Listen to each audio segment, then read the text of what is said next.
Hi, Peter Charles here, Hooked for Life Fly Fishing, and today we're going to have a little fun.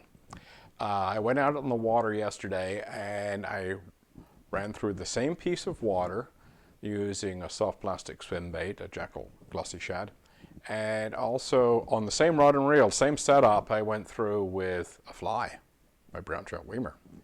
And I thought to myself, it'd be really fun to contrast soft plastic swim baits with a fly, a hair wing in this case, a hair wing fly, and to see, what would be the results. Would one outperform the other? I mean, this is not a scientific test. It doesn't even begin to meet any kind of criteria for a worthwhile comparison. But it raises an important point that in conventional angling, if you don't want to get into fly fishing, you don't want to get the rods, you don't want to learn to cast, you're not interested, you want to stick with the gear you're using, you still have the opportunity to use a fly, and it will catch fish. And you'd be surprised. Right now, and I'll talk about it in the video, is that we've had like a consecutive couple of weeks of high pressure, heat, humidity. The fishing has sucked, all right? Seriously. I mean, before that, it was wet and cool, and I couldn't keep the bass off my line. Now, you're fighting for every fish with the conditions. So that's what I was fishing in. I thought, it'd be a good test for fly versus soft plastics to see how well it does.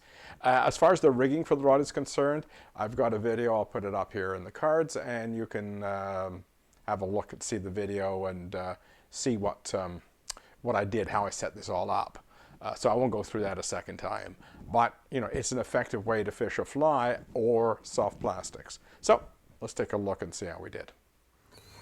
Okay, we're out this morning with my 9-foot IMX steelhead rod.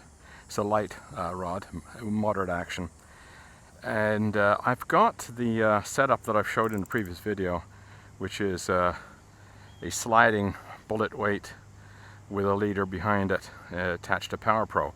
And I've got this paddle tail swim bait on. This is by Jackal. I think it's a discontinued model now. And what I'm going to do is going to fish this first, and I'm going to go down, probably fish about 100 yards of the stretch of river here. And then I kind of come back up to the top, and I'm going to do the same thing with the fly.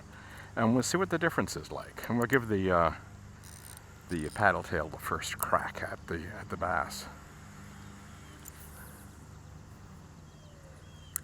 I'm going to use the same presentation with both, which is basically casting directly across the river and retrieving slowly.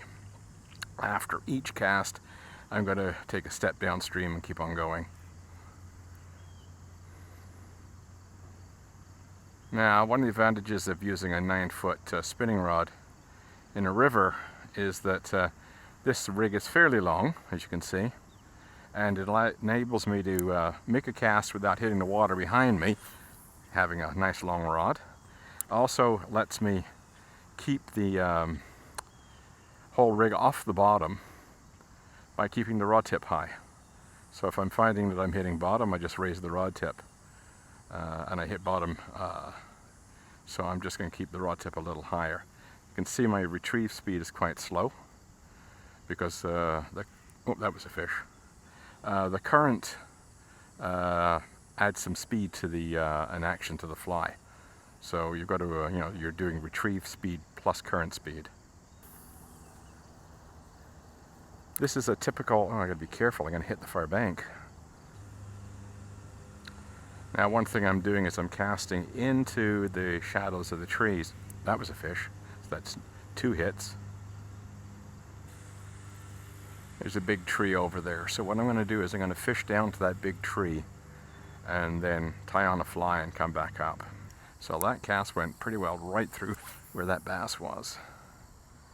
And no reaction. Okay, I'll make one more cast and then we'll walk upstream and put the fly on and come back through the same stretch with the fly.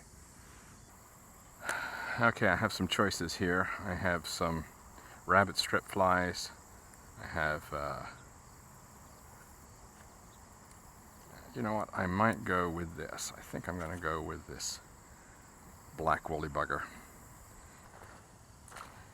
So I've actually put myself at a bit of disadvantage by using this black woolly bugger because it really isn't much of an imitation of anything that's in here. I could use like a brown trout weimer, but that would be almost like cheating. because I know I'll catch fish on that fly. So let's do something that's gonna be a little less appealing and see how we do. Okay, this is less aerodynamic drag than the swim bait, so I'm gonna have to stand further back. That came very close to the shore, and I think I picked up weeds. Okay, back up a little bit. Since the woolly bugger has less aerodynamic drag and a bit more weight compared to the glossy shad, I'm going to have to stand a lot further back. I'm almost hitting the shore. Yeah, I'm changing my mind on the woolly bugger.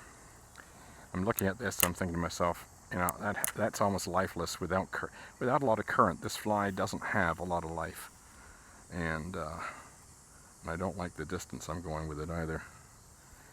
I'm definitely going to hit the far bank. I just noticed something. I have used a snap on that, and it's screwing up the fly. So I'm going to remove the snap.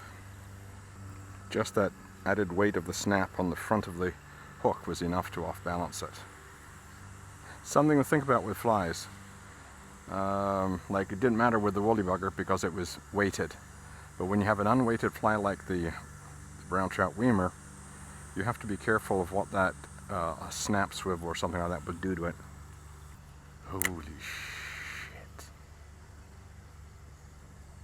There's so little aerodynamic drag with this weimer that I think I actually put the fly on a rock over there.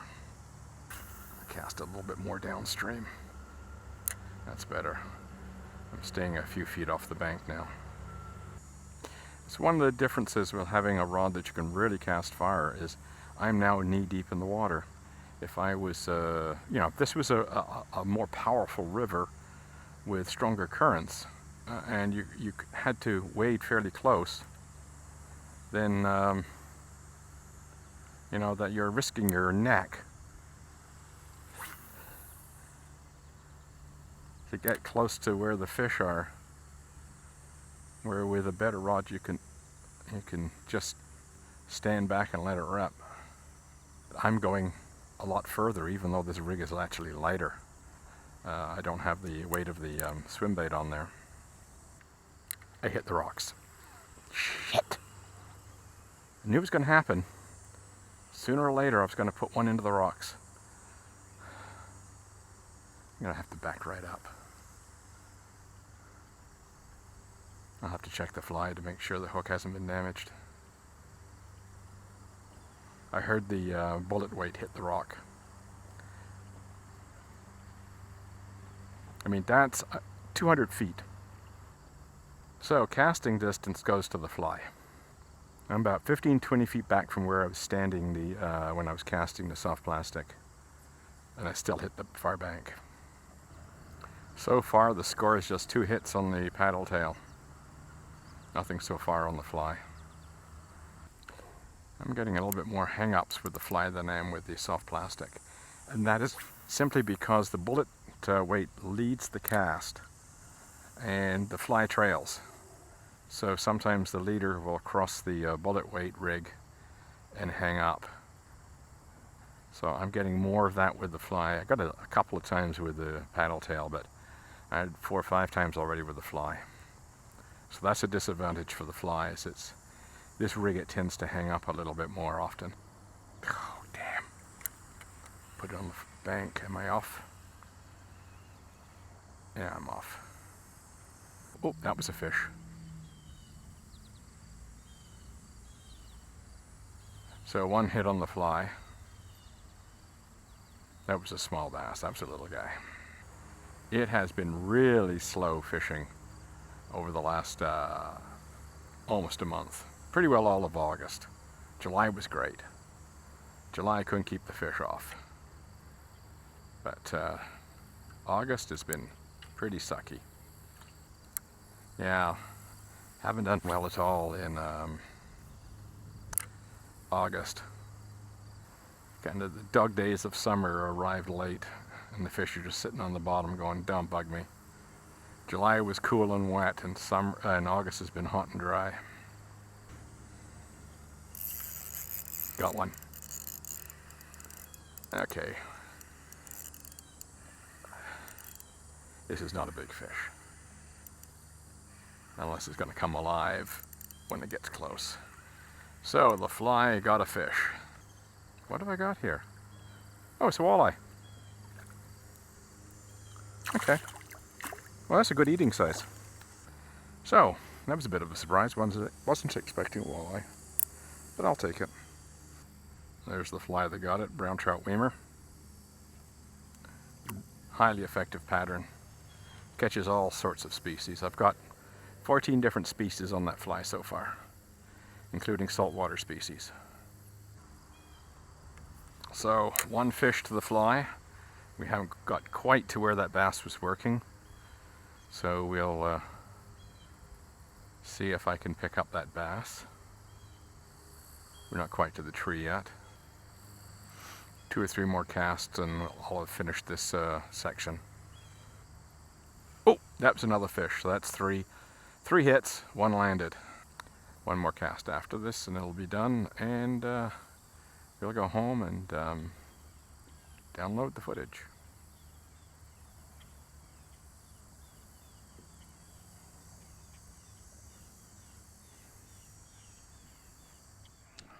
So you can see it's not a meaningful comparison in the sense that I only got 1 fish and you know, a total of 5 hits, but 3 on the fly, 2 on the soft plastic. The bottom line here is I gave the soft plastic the advantage by going down the run with it first, and I came by second with the fly, and the fly got a little bit more attention than the soft plastic.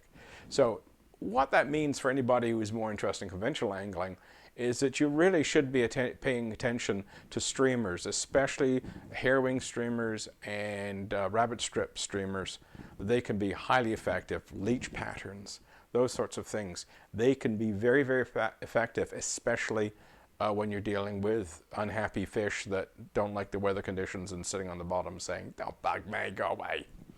So if we're in those conditions, you might find a fly like my headstander fly is going to catch fish for you, where a lot of conventional tackle might not do the job for you. So give that some thought, and the rig I'm using works fine. It'll cast a fly as easily as it will cast a soft plastic. So give that a try. I mean, it just adds another thing to your arsenal, and maybe it'd be the ticket on a piece of water that sees a lot of fishing pressure, and those fish have seen every jitterbug and every stick bait and every soft plastic that's been made, and now you put a fly through there. It can actually work. So give it a try. Cheers.